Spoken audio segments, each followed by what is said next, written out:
Hey there, word wizards! I am so excited to bring you this author today. She is a personal Regency era favorite of mine. She's on my shelf back here. As you can see, I have it sectioned off. And she's just an overall excellent author and has a lot to bring us. And I'm excited. So without further ado, Josie, welcome to the episode. Thank you so much. I so appreciate you having me on. Good. We're glad to have you. And there's a lot of listeners I know that are eagerly tuning in. So I'm so glad that you had the time to take in and schedule into your schedule. So, we wanted to just start off with a little bio here, but I think we should have Josie explain herself because not only are you an author and a writer, but that's part of who you are. You're also a real estate, I guess, extraordinaire agent, Oh, and you've got a family and you've got a life that's crazy. And I think that is a question that we always have is how you balance all of that. So, do you want to introduce yourself to the audience? yes, and I apologize for that. My phone is now off. Oh, Yeah, so I'm Josi Kilpack. I have been writing since, gosh, my first book came out, I believe, in the year 2000. So I've been writing for a minute. I've written a variety of genres and most recently have been writing historical fiction, historical romance specifically, and Regency romance. I have lived in Utah my whole life. I currently live in northern Utah in Garden City, which is the Utah side of Bear Lake. I have four adult kids, ages 28 to almost 21, and they are all often doing their adulting things. They are really fantastic. I've been a novelist for several years and done different, helped my former husband run different businesses and things like that. And after we divorced a couple of years ago, I got my real estate license and I've been pursuing that as an additional career. So I am still writing, I am still publishing, I am still connected in all of those circles, but I am also buying and selling homes in Utah and in Idaho. which is so fun. What It is, another way to a creative outlet, yeah, because it I love really it. is. It takes a lot of creativity, and Well, I and think it's as a consummate homebody, who that is always my favorite place to be. It's kind of fun helping people, with their homes and finding those places where they can just, those safe spots where you just want to be. So I love you've found a job to be a homebody for other people too. That's it. perfect. Right? Yeah. You've done it. You've done it. Well, They that say does bring write up what you kind of a know, pursue what you love. So I'm like, well, I think everybody exactly should stay home as often as possible. So there you go. perfect. Exactly how it should be. With staying at home, I mean, it's always a challenge as a writer. A lot of people who listen to this podcast are, I mean, it's not their full-time job. It's not paying all the bills, right? So, have you found any kind of strategies or way methods that you keep time for writing separate from the craziness of life that can happen with work? And I mean, you have four kids. Are there things that you do on a regular basis that help you to keep writing kind of at more of a priority for you each week? That is a fantastic question. And it is one I've been trying to answer for 20 plus years. um, I have never been able to figure that out. No matter what phase of life I've been in, I have never been able to figure out the perfect um, timing, the perfect schedule. But I do have a lot of data to mine based on my own experience. And so, what I think has been the biggest overall thing is about every quarter, every 3 months, I look at my writing and I switch things up. And I did that pretty consciously at one point where I was like, okay, am I a morning writer or am I a night writer? And am I can I schedule it at this time of day? And do I write better in long time blocks or short time blocks? But what I found is that, I mean, a perfect for me, I have learned my perfect writing would be to write in the mornings from about 6 a.m. to noon. That would be perfect for me. My life has never, ever, ever supported that. So, and it still doesn't. And so, what I have learned is that about every 3 months, I like to kind of come up with a plan. Like, okay, I'm gonna for the next 3 months, and that kind of started because I had kids, and kids in school, out of school, different times of the year, and just different responsibilities on my time. Now it's only my schedule that I have to coordinate, which is lovely, but I have a lot to fit into it. And so, and I know that I'm not going to come up with a plan that's going to last forever. So I try and look at, okay, so for the next 3 years, so right now we've just started the final quarter of 2022, right? And Mhm.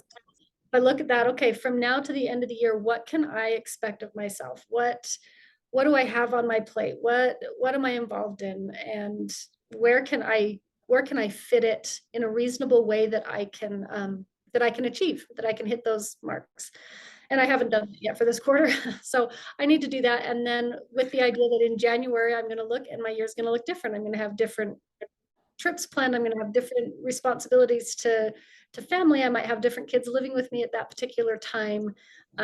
My business will be in a different place, and so I plan that, and we'll see how it goes. I've also learned there's certain things that are like forever. They're like set in stone, which is if I don't exercise first thing in the morning, I don't exercise. So if I want exercise to be part of my daily schedule, that has to be in the morning, which is my best writing time. But I can write at other times and I will not exercise at other times. And so, just kind of looking at that. So my advice to other people is understand that you're not doing anything wrong if you find this difficult to coordinate. And part of the reason for me anyway, that writing has been such a great part of my life is that it has been flexible enough that it can move around the other parts of my life. And for many years, that's why I could write, was because I had kids and they were going in a bazillion directions, and I could write at the gymnastics studio, or I could write in my car, or I could write late at night, or I could write on vacation. And it allowed me to have that career. I could never have been a writer if it was a 9 to 5 job. It never would have happened. And so now I'm in a different place, but it still gets to be flexible. And that's why I can still make everything work. Yeah. And there is a there was a there's a quote I heard several years ago that has become really important to me.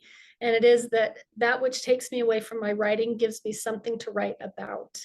And I have had those phases in my life where I didn't have a lot going on, where I tried to create more time for my writing, and I didn't have as good of ideas. I didn't have as good output. And so for me, I purposely went into a career that required me to connect with people and required me to not just be at home on my computer, because I needed to have interaction. I needed to have content, in a sense. That's not to freak people out that I put other people in books, but just the basic interactions of life is where that's what I write about. And if I'm not living a full life, then I don't have any information to put into that. Right, because we're intuitively observant. That's what Right. we look at people, we watch people, we know interactions, and that's what, comes from it. And I Exactly. like that you bring up that I think too many times it's like, oh, I gotta find time to push into my schedule. You can take it with you. And Right. Josie's a perfect example of this. Like, that's one of the things about writing that makes it great, which there are a lot of things that don't make it great. And so use it to your advantage. If you can, bring a little laptop with you to like you said, the next dance appointment, or, sometimes I even, if I'm going to lunch or something and think it'll take me a little bit longer, just bring your laptop with you, because sometimes you don't know when inspiration's going to strike. And Right. sometimes that schedule, the strict schedule, at least for me, almost takes away from the creativity, because you feel like you have to produce in a certain time period in a certain place. Yeah. So And just for know me, your lifestyle. yeah, Yeah. and I get caught up in the shoulds. I had one year Mm. where my family had kind of arranged that I would write full time. My husband at the time was going to stay home and manage some of those things, and I was going to write these 8-hour days, and I was stoked. And I got as much done in that year as I'd gotten done in previous years when I was doing all of those things. And for me, because then it was like, okay, well, if I've been able to write this much when I'm doing, 2 hours broken up in a day, then if I put all that math together, then in 8 hours, I should be writing 4 times as fast. I should be getting that much more content. And it just did not turn out that way. I did not have those results, which, you know, went back to a more traditional schedule with our family where I was doing all the things and I was better at it. So, Mm. go figure. Yeah, go figure. It's a individual And practice, right? yeah, It's I also individual to you. yeah, I know Yeah. writers who do write full time, that they treat it like a day job. I attended a conference where Nora Roberts talked about her writing schedule, and oh my gosh, it's amazing. She writes 9 to 5, she exercises for an hour. Wow. I mean, and she's done that for years, and she's published what, 300 novels? Oh yeah, Nora has so many. Sure, Yeah. it works, but I am not Nora Roberts. Therefore, I've found my own way, and I think every writer does that. They're going to figure out their own way that works for their brain and their life and their other responsibilities. And Yeah, it will and I be will note to listeners, you may not be Nora Roberts, but she's got a pretty extensive portfolio of books out there. Well, We're I've done not that talking one or two. Yeah, and in fact, for those who are watching the podcast, because I like to have visuals for our podcast fans, this is one of our beautiful covers, right? And there are so many series and different time periods you can pick from, so definitely take advantage of that. Uh, look her up on Goodreads, and she has. I mean, you have some indie projects coming up. Can you tell us a little bit Yeah, about that? so Yeah. I have a couple of new projects coming up in 2023. And so I'm part of a line, Saddles and Scoundrels, which is a Regency line. It's going to be a collection of different authors all doing different works, either novellas or novels. I'm doing a novel for that. And then I'm part of an anthology collection that's doing modern retellings of fairy tales. And I'm doing a How exciting! modern retelling of The Three Little Pigs. And so that will be a novella within a collection. So I've So, got which those. one of those I'm more excited to hear about? To be able to read. That's retellings or Saddles and Scoundrels. What a perfect title Contemporary for that. historical. So yeah, it'll be fun. Okay, so when can we expect to hear more about that? Is it going to be next year at the end of next year? I mean, are you Uh, still in the writing probably, process? probably in the first half of the year. I think Okay. the fairy tale collection, the that one's coming out in, I believe it's February, early February. Mm, The standalone novel that I'm doing, Regency novel, I'm not sure the date on that, but both of them I think are in the first half of the year.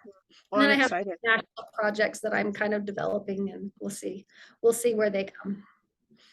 So, with that, with your double project situation going on, does it help you? I mean, for me, there's pros and cons, I guess, but does it help you to have other projects to work on, help clear any kind of writer's block? Like, do you switch in between projects frequently, or do you just go beginning to end and then switch to the next one? I actually find that having multiple projects to work on for me is really good, which surprised me because I didn't do that for a really long time. I write very linear, so I write very page one to the end. I don't jump around a lot. And so in my mind, that told me that that meant that I write one project all the way through. And it was actually when I was working on my culinary mystery series that I started writing another series with some other authors, the Newport Ladies Book Club. And I was doing them at the same time, and I found that it worked so well for me. They were different genres, but they were both contemporary, and I would write in the one until I'd get stuck, and then I'd go to the other one and I'd write in that one until I got stuck, and then I'd go back to the first one. So it felt like I was constantly whatever book was giving me the biggest trouble, I had something else to do. And for me, I think it kept my creativity going. It kept my momentum up. And it was probably the most productive part of my whole career because I was doing Really? multiple books a year in both series. And it was a lot of fun. So yeah, I mean, you get to the point, I don't know where to go from this. I'm going to switch over to this next one. Does it clear up things when you come back to the other Yeah, manuscript? well, I Yeah. think it does kind of clear up things like, Mm, because there's a lot of emotion that goes into all the things, right? The way we think about stuff has so much power. So when I'm writing a book and I know that there's something off, then it creates this anxiety and this stress and this you're a terrible writer and you're a hack and this everything else has been a fluke and blah blah blah blah. So when things get hard, those are kind of the thoughts that jump up in my head. So if I can have something to put all of that away and go to something where it's been long enough that I've forgotten that that's exactly how I felt when I hit the wall in that project. But I've forgotten that. So I didn't hang on to that. And so then I can keep that and go through. And then I've had time to fix whatever that issue was. I'm more motivated to fix that issue. I don't have all that head trash that's weighing me down. And so then I can work on the new project. Then I hit a wall there and I go back to the other one that's been sitting. And for me, that worked, like tricking myself out of my negative thoughts, I mm. suppose. And your emotions do affect your writing more than you think. And So that is notable. I think that's true for everybody. I think sometimes we don't realize how much we get into our own head. And you kind of mentioned the that kind of spiral of, oh, everything I've done is a fluke before now. What am I even doing? This is crazy. And this is something that comes up regularly for the viewers of the show and listeners.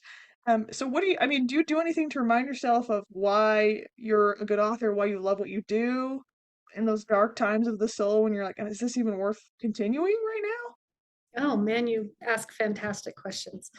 Um, yeah, well, so a couple years ago, so I've won some Whitney Awards and a Best in State. And a couple years ago, I put them out on display, which a lot of authors normally have it. And it's not like I purposely wasn't. I just felt like I didn't really have a place. And a couple years ago, I pulled them out and put them on my mantle. And as a reminder that I have done stuff that I was very proud of that other people also liked. And that very basic reminder is important. I mean, I think in a sense, it's the same reason we put out family pictures and artwork that we like and things like that. And so that's been really helpful. And reminding myself that I have felt this way after with every book that I've ever written. I mean, I've battled this, and I've published 33 books. So I've published this on every single book. And so being able to remind myself, okay, yeah, this sucks and it feels this way, but you always feel this way, and you always keep writing, and it always works out. So, so having time with that is helpful. That's based on, being old and doing this for a long time. But I think there's, the last few years, I've been learning more about kind of mindset and things like that. And that actually is a principle within kind of universal truths, which if we focus more on the positive emotions or the times in our past that we felt good and felt positive or felt encouraged, we draw more of that to us. And in the reverse, if I focus more on those feelings of being a hack, the feelings of messing up this opportunity, the feeling of maybe not hitting the word counts that I want, if that's where my focus goes, then I'm repeating that to myself and telling myself that that's who I am. I'm actually a person that doesn't hit my deadlines. I'm actually a person that is a hack. And if I look at it in the sense of which of those beliefs do I want to believe more easily, I would rather believe that I'm a creative person that has solved hundreds of plot holes and therefore can have confidence in my abilities going forward. So that's stuff I'm kind of currently working on. Wow. Well, thank you for that, because this is a good point too. It doesn't just go away after Mm-mm. you publish a book, or I mean, if you get the manuscript to an agent, which is, one of the things we've been talking about on the show a lot recently, is getting that agent and dealing with the insecurities that come with that, and it's the waiting, the hurry up and waiting periods, which you know all too well. Yep. It doesn't go away, and you're still a human being, and you have to let it sting and then move forward. And Yep. and I like that. I like that analogy of just attracting the positive energies by thinking about the positive energy things that have created that for you before, because I do think negativity does follow negativity, and it can be a dangerous spiral. So thank you for that. That was an awesome piece of advice for listeners here. We To follow up with that, we always ask on the show that there is sometimes a kind of secret sauce to a successful author with multiple books out there. And as the show has proved, that's not always true. But we do like to ask if there's anything you have seen, both in your experience with your own writing and knowing so many other authors, has made them in tendency or action or routine a little more successful than the others around them. Um, Another great question. I think that there is a secret sauce, but I think it's a different sauce for every single person. And Mm, so I mean, I've been doing this such a long time, and still my favorite thing to learn from other writers is, how do you do this? Like, what's your process? What's your structure? What programs do you use? What time of day do you write? Um, what music do you listen to? And I've gained a lot from hearing other writers and the things that works for them, but I'm utilizing those things as kind of an ingredient in my own secret sauce and figuring out which of those work and which don't. So I do think that every writer, there is that component of the kind of the perfect blend of all the different parts that's going to be for you is going to be perfect, but it's just a blend. So while we can learn from other people's, what we are doing is a very, very individualized thing. Our creativity is different for every person. Our strengths are different. Our weaknesses are different. You know, I've worked with lots of writers over the years, and it's so impressive to me. I can read someone's, I've done freelance editing and manuscript reviews and things like that. And and I'll get this manuscript, and you'll have something that it's beautifully written, like the words are amazing, but they struggle with character motivation, like their characters aren't quite dialed in. Or someone else who has these incredible characters and they're so rich, but their what I would call word ability, like their ability to tell that, is not as developed as somebody else. You know, some people, their plots are incredible, and but their setting is weak. And so we all have different things that we come in here as strengths, and we should absolutely focus on our strengths, and we should play those out to the full degree that is possible. And I think our weaknesses will strengthen over time if we're humble enough to take that feedback and to learn. So I'm giving you a wordy answer. You probably get that a It's lot, okay. writers. We're verbose. But Absolutely. if I were to boil that down to what can newer writers, how do they find that sauce? Figure out what are your strengths, what are your weaknesses, remain humble about both, and just don't stop. Wow. Keep There's our going. plaque quote of the episode. One of those always emerges. That was, thank you. And a good pep talk, even for me. You know, we're all in this writing world together, and I think we're less competitors and more just a race against ourselves and Absolutely. just trying to Absolutely. figure it out. The law of Yeah. abundance, if you're familiar with what that is, I see that in the writing world all the time. When I first started writing, I thought about it in a competitive way. You know, I start meeting other writers and they're writing the same thing I am, and I'm like, oh shoot, you know, they're going to do better than me. They're going to, you know, they're going to take away from my sales. And that was when we were in a more traditional format. And like, I'd be at a book signing and you're counting. Like, I sold 5 books, they sold 7 books. Crap, you know, they took sales out of, you know, if they weren't here, these buyers would have bought. First of all, that's not true. And second of all, as they are doing well and I am doing well, we are drawing more readers into this pool. People are discovering all the time historical romance, and maybe they find it through my book, maybe they find it through somebody else's, but they're now in that pool. My career has improved absolutely as other people are writing the same sort of books that I'm writing. We're converting new readers. We're all getting emails now and then that's like, gosh, I hated to write. And then my sister gave me read. And my sister gave me this book and now I love it. And I can't believe I can read a whole novel and things like that. And that is the law of abundance. As we all go out there and do our part, we will create the readers that every single one of us need, and we will share those readers with each other to find the success that each one of us is looking for. Yeah, and a part of this show, it's something that's even mentioned on the intro, is I believe truly that if we continue to help each other in the writing world and kind of get rid of that training that kind of just comes where we're competitors, I think we'll just elevate each other. And then it'll Absolutely. be, I mean, publishers, agents, they'll have a higher elevated pool of good writers to pick from because we've uplifted each other and we've used that Absolutely. abundance theory, you know, to its fullest. So I'm glad that you're just living proof of that. That is a thing that we should continue to strive for. I agree. We're getting close to wrap up here, and I got a couple questions I want to get to before we sign off here. For those writers who are at book one, who are maybe in their querying process, maybe they're still trying to make sure that it's ready. Is there any advice that you would give to them, maybe even your younger self, the younger Josie, something you wish you would have known about writing, publishing? Um, nope, I really don't. I really think wherever they're at is exactly where they're supposed to be at. The person, the only real wrestle they have is with themselves. And for some people, they need to let the book go and let somebody give them feedback, and they need to be able to take feedback. For someone else, they need to go and find a skill set so that they can do better at something that maybe they're weak in right now. For others, they need to learn how to indie publish, or they need to learn how to write a better query. So um, I I don't, there isn't anything they're doing wrong. It's just their process. And I look back on younger Josie, who was naive and didn't know what she was doing. But if I had known what I was doing, I would have, like, if I'd known everything that was going to happen, I think I'd have been overwhelmed and intimidated and not done it. I have one book in particular, Lady of the Lakes, and it's based upon Sir Walter Scott.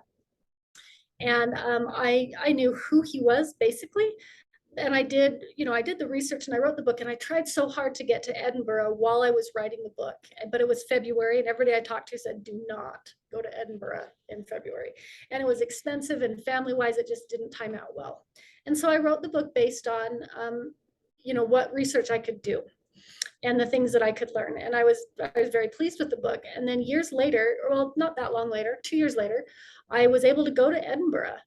And I stepped off the train, and there's a quote by Sir Walter Scott on the literal subway wall. And I thought, oh, that's interesting. Wow. And then there's the Sir Walter Scott tea room. And then there's the Sir Walter Scott monument, which I thought was a statue, but is actually almost like a building. It's kind of like it's the tall, like you can see it through the whole city. And Wow. as I looked more, and I went up and I saw his mansion up in Aberdeen. And as I realized what a big deal he was in that town, I was like, oh my gosh, I am so glad I did not come here while I was writing the book, because I would have been so intimidated. I had not fully understood the level of national hero that he is to the Scottish people. And if Yeah. I had, I would have looked at myself of, little Josi Kilpack writing in northern Utah, America, US. I would never have taken that challenge to write that story. Yeah. And so that ignorance is why I was able to write that story. Mhm. So there is that line of figuring out, what do I need to be doing? But you don't need to know more than what you know. You don't have to know the end from the beginning that you're at right now. Just do the next best thing that makes the most sense. And again, remain humble enough to learn. I think the writers who end up hitting their limit or not getting published, I really think the biggest struggle is they think they're better than they are. And so then they're frustrated that they don't get the readership. They're frustrated that they don't get the attention from traditional publishers. They're frustrated that they feel like they're not getting their due. And that's Mhm. where the energy goes, instead of how can I make myself a little bit better by next quarter, by next year. Yeah. And I keep thinking, I've done 33 books. I keep thinking I'm going to get to this point where I'm going to start a project and it's just simple. And I have it figured out. It's fantastic. It's never happened yet. And so I'm starting to realize it's never going to. Every book is going to be a challenge, whether that's because it's hard for me to work the writing into it, or whether I'm doing something new within that story, or whether it's because I realize that it could be stronger with the POV or a point of view that I've never written before. Every book is going to be a challenge, and it should be a challenge. Wow. So good. That's perfect advice. I don't Thank you. remember what the question was. I kind of went off. Anyway. Well, you had originally said no, you don't have advice, but I think that was Yeah, fantastic. that's right. I said, no, I don't have advice. And then I went off and gave all this big long thing. But You do though, and it's great. That's perfect. And before we sign off here, we're always curious, what are you reading right now? What would you suggest that we read? oh gosh, that's such a great question. Um, I've been reading a lot more nonfiction. I've never been a nonfiction writer. And now that I'm in a new career field, I've been reading a lot more nonfiction stuff. So I recently just finished Life is in the Transitions by Bruce Feiler, which is fantastic. It's worked into a couple presentations that I've been giving lately, and I've read it 3 times. It has been it has been a changing book for me. So that's been a big one. Another one that's sort of fiction and sort of nonfiction is The Jackrabbit Factor. It's kind of a mindset, universal principle thing. It talks about some of the things I've talked about today. And I love that. Fiction wise, I'm reading my first Colleen Hoover novel, who I had not heard of her until a few weeks ago, and now she's like everywhere. So, like, I guess I was just oblivious. So I'm listening to the first book by her, which is different than I usually listen to, but it's fantastic. And then my go-to author, and I kind of hate that this is my go-to author just because this is so not my genre to write in, but is Brandon Sanderson. I will read anything by Brandon Sanderson. And I've gotten to the point now where I'm re-listening to his books and doing all new stuff. And oh my gosh, he is an amazing Oh, writer. he's talented. Oh, Oh, yes, absolutely. blows my mind. Yeah, Blows my yeah. mind.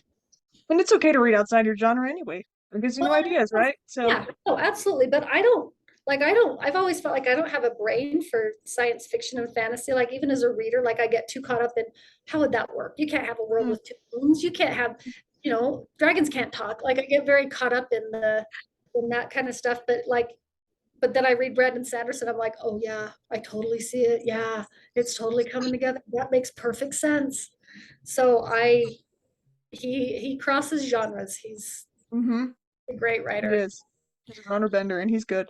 Yes, I would suggest him as well. And those other two I don't think I've heard of, so I'm excited to dig into those and get a little mindset theory going.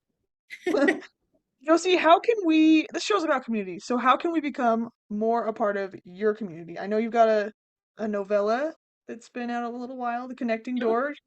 The Yeah, tell us Connected. about that. It was part of an anthology that came out last year, Horses and Hounds. So they were historical of some vein or another, and they're just short stories. And I have redone that as a single title just recently. It is my first romance that I've written that is 100% in the male point of view. So that was kind of fun. That was a kind of a stretch that I did for It myself. is a challenge. Wow, that's amazing. Yeah, but Yeah. it was really good. I really enjoyed that. So that's new and that's out. It's the 10-year anniversary of the Timeless Romance anthologies, and I've been featured in a few of those. I have some marketing that's going to be coming out and explaining, where my titles are, and there's going to be some sales and giveaways with that. Um, I'm probably most active on Instagram. I also have a Facebook page. I have a new blog that I'm starting up. I haven't really gone public with it yet because I'm starting it up and Figuring it out. these things, but I'm not as on some of the social media platforms as some people are. You guys blow me away with all the things that you do, um, but I'm out there. I've been here for Yeah, a while, so for me, what you see publicly for me is a combination of everything I've learned and done over the last 20 plus years. So I may not be quite up to point with some of the things, but I'm there. I'm that's out there. more content than a lot of people have out there already. And just as a side note too, Shadow Mountain, the Valley's Secret, is that part of the anniversary No, celebration going on? that's Okay. actually that's separate. So the Timeless Okay. Romance Anthology is through Mirror Press, which is owned by Heather Moore, and she's done a fantastic job over the years of doing these different anthology productions, and I've been a part of all of them. So they're themed productions. So I just had one that came out in hers that was for a Georgian romance titled A Lady's Wager. And so everyone writes to theme. So you'll have 3 to 6 authors in each collection. So that's what I was talking about. The Valet's Secret is my most recent full-length novel that was published with Shadow Mountain. It came out in the spring. And so it's a standalone work. It's not part of a series or anything, but it's a Regency. And it's so cute. So Oh, read it. thanks. Thanks. Obviously, I would suggest Josie any day of the week to our listeners. And despite what you say, it sounds like you are very involved in your communities and your groups with writing, and she is accessible and definitely take advantage of that and take advantage of the advice that she's given to you today because there's a lot of wisdom in that and a lot of good plat quotes and good motivation to keep trying, especially to those who are new and starting out their journey. So, thank you so much for coming on the show. It has been a pleasure to have you. Thank And to you. yes, and to all of our writers and listeners out there, my word wizards, right on.